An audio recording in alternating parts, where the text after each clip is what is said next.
It starts with a notification, and then if you ignore that notification, the icon changes. Have you looked at your phone lately, specifically at Duolingo, right? That Duolingo app icon. Because if you haven't opened it in a while, that cheerful green bird, he's not so cheerful anymore. He looks exhausted, sometimes he's crying, sometimes he literally looks like he's melting.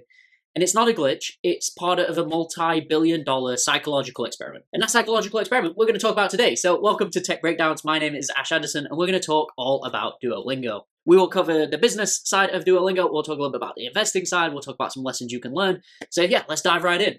Duolingo famously A/B tested their app icon, and they found something that was very disturbing about human nature, which is we are far more motivated by a depressed, guilt-tripping owl than we are a happy one. And they realized that that guilt, it's a stronger driver, it's a stronger metric driver than joy. And that singular insight is why a company that sells education, a category that usually puts people to sleep, is currently valued at nearly $10 billion. Today we're going to look at the business of that unhinged green owl. We're going to look at how Duolingo weaponized loss aversion.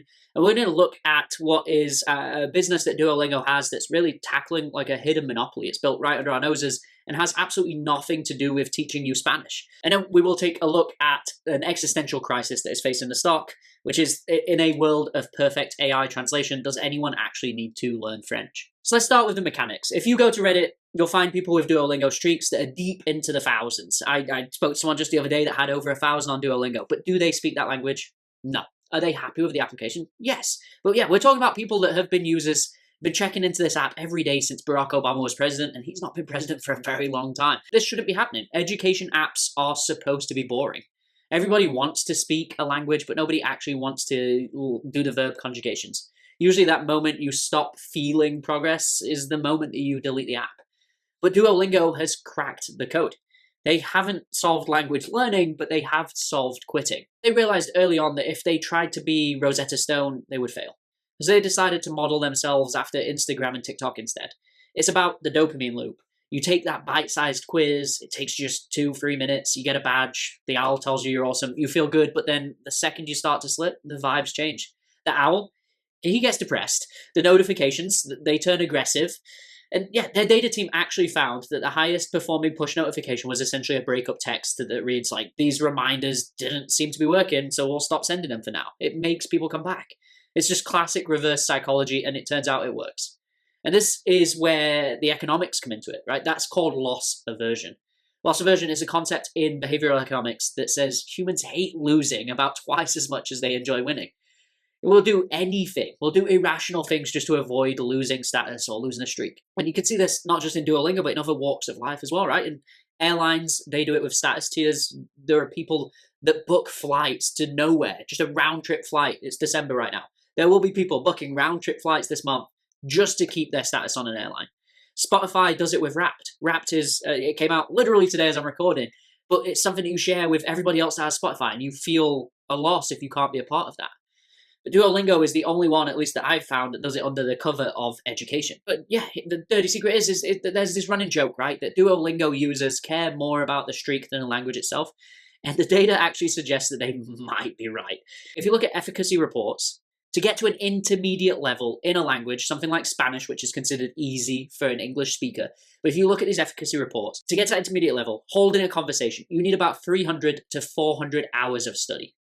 The typical Duolingo user does about 5 minutes a day. They get the notification, they open the app, they do the 5 minutes, they got their streak. That adds up, if you do exactly 5 minutes a day, to 30 hours a year. At that pace, it would take you 10 years of ground floor Duolingo to reach the level of a college freshman, and that's assuming that it all sticks. This, it's not an accident. Duolingo hasn't done this by mistake. It's actually a business decision. If Duolingo forced you to do 30 minutes of intense study that is required for fluency, 30-minute push every single day, their retention would plummet, you would quit. They realized that to build that $10 billion business, which is roughly what they're valued at today, that they had to optimize for consistency, even if it came at the cost of proficiency. They don't sell fluency, they sell the feeling of progress. And I'm not faulting Duolingo for this, right? They're trying to build a business. They are teaching people can learn, people can maintain languages with Duolingo, but you are not going to get fluent by doing 5 minutes of Duolingo a day. But while digging into Duolingo and looking at sort of what this business does, how it operates, there's actually something very interesting behind the scenes, a completely different business in the background, and it's tackling a hidden monopoly. So if you've ever moved to the US or the UK or Canada as a student, which I did, you know the pain of it's TOEFL or IELTS. These are two different standardized tests that you have to take to prove proficiency in English. My accent is obviously from England, but I guess at some point when I was going to a small community college here, I'd put down that I was from the United Kingdom, and the United Kingdom was not a registered country of, hey, these don't have to take the English language proficiency test.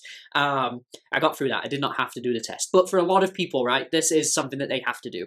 It is a miserable, archaic experience. You got to pay $200. You got to sit in a physical testing center. You sit there for 3 hours. You wait 10 days for your results.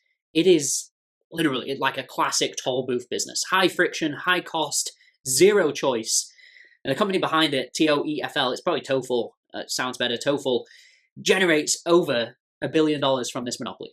So Duolingo attacked it, and through COVID, they got to get a pretty good leg up in this space. They built the Duolingo English Test, or DET. It costs around about $60 to $70.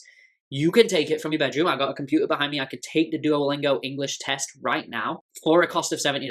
AI proctors it. You get the results within 2 days. Duolingo used the pandemic as a wedge to force universities to accept it. And today, Yale, Columbia, 6,000 other programs accept DET as an alternative to that TOEFL test, which saves people money, saves them time, and is just a lot more efficient of a business. This for Duolingo is an interesting path, right? It's a high margin, hidden sort of almost B2B play inside what is a colorful consumer application. But we got to look at the bear case because there is a recent red flag and some data.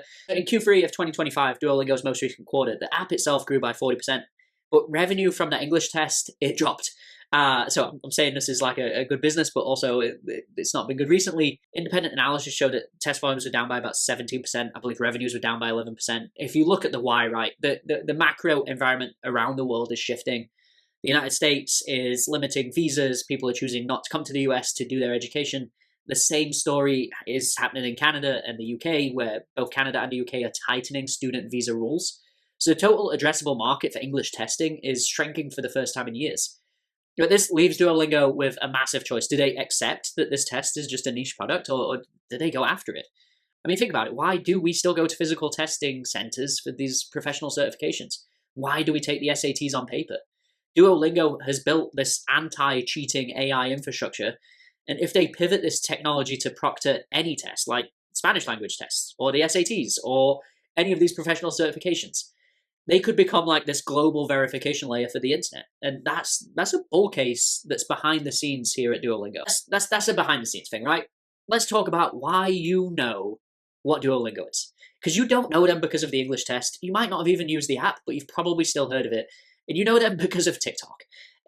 Unhinged, which I've used throughout, it's in the title, it's in the description, it's been in my speaking. Unhinged isn't a word that I chose for this video. It's literally a word in Duolingo's company handbook. So most corporate marketing is designed by committee, right? It's safe, it's boring. Duolingo took the opposite approach. They handed the social media keys to the Gen Z team and told them, make the mascot a menace.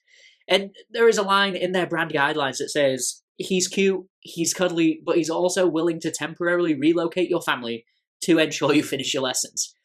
And so if you've been on the internet at all the past few years, you've seen stuff out of this marketing team, right? There's the owl itself twerking on conference tables, the owl threatening people with legal action, the owl getting a divorce from Google Translate.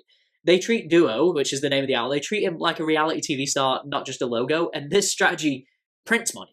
Because their marketing is content, people actually want to watch it. The customer acquisition cost by nature of this is effectively zero for millions of their users. Like, people just show up because they saw a funny video of an owl. If you look at the financials, in Q3 of 2025, Duolingo spent just 12.9% of its revenue on sales and marketing. You can compare that to peers in the ed tech space, like Coursera. So Coursera sells courses online. They work a lot with big institutions. They spend 34% of their revenue. Udemy, another ed tech platform, 42%. So these are platforms that have to spend a ton of money on marketing. Duolingo does not. That gap, the difference between spending 13% of your money on ads and 40% on ads, that goes straight to the margin, right? While competitors are burning cash just to find users, Duolingo is spending that money on research and development. They aren't winning because they have better ads. They're winning because their mascot is a meme that generates 500 million 3 impressions per year. But we haven't talked about the elephant in the room, the problem with why Duolingo stock has tanked recently. As of recording this video, maybe it's gone up after you actually watch it, but it's tanked. And that reason is AI, or more specifically, if you look back to the Hitchhiker's Guide to the Galaxy, the Babelfish. So in Hitchhiker's Guide to the Galaxy, Douglas Adams, the author, introduced the Babelfish. This is a little yellow fish that you put in your ear that instantly translates any language. So I could be speaking Spanish right now and you hear English.